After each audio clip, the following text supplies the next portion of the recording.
বইছে নদী নদী।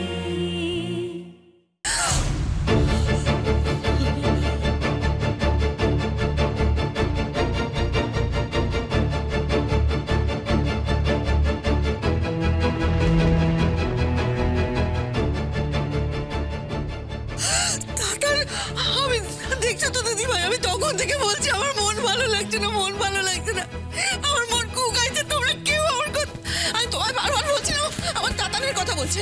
আমি কথা বলবো, আমার ফোনটা ধরছো। দাঁড়াও না, আমি তো কথা বলছি।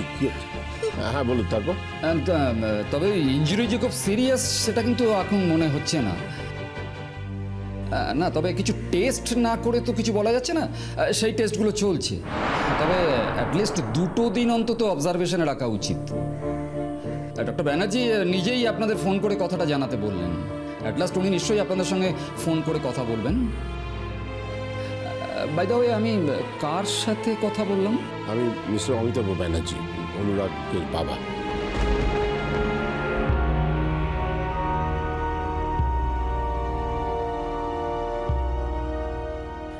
ওকে ওকে, রাখছি তাহলে। Thank you doctor. কি বলছে? কি বললো? তাতান আজ শ্রীপুর গিয়েছিল।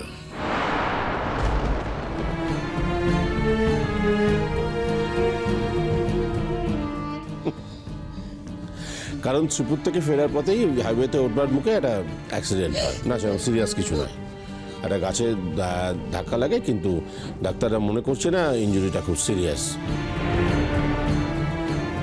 ওই জেলা হসপিটালে ভর্তি আছে, ওরা 2 দিন অবজারভেশনে রাখতে চায় ওকে। তাতানি আমাদের ফোন নাম্বারটা দিয়ে ফোন করতে বলেছিল। আসলে টেস্টগুলো চলছে বলে এখন ফোনটা করতে পারিনি। কিছু হয়নি মানে? আমি তো কিছু বুঝতে পারছি না দাদা। ও দাদা,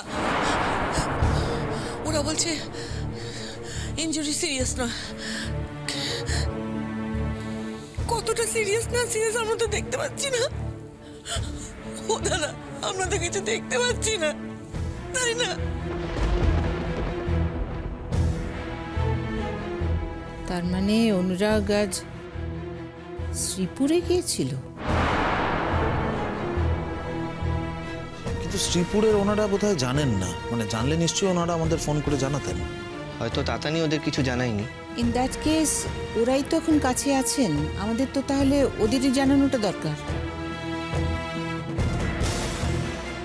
হ্যাঁ, ওনারা গিয়ে দেখে আমাদের ইনফরমেশনটা দিতে পারবেন। হ্যাঁ, সেই আমরা যাওয়ার আগে তো ওরা পৌঁছে যাবে। কি হয়েছে আমার ছেলেটার, কি অবস্থায় আছে কে জানে। জেলা হাসপাতালে ভর্তি, জেলা হাসপাতালে চিকিৎসার কি ব্যবস্থা আছে তাও তো আমরা জানি না। কিছু বুঝতে পারছি না ও দাদা।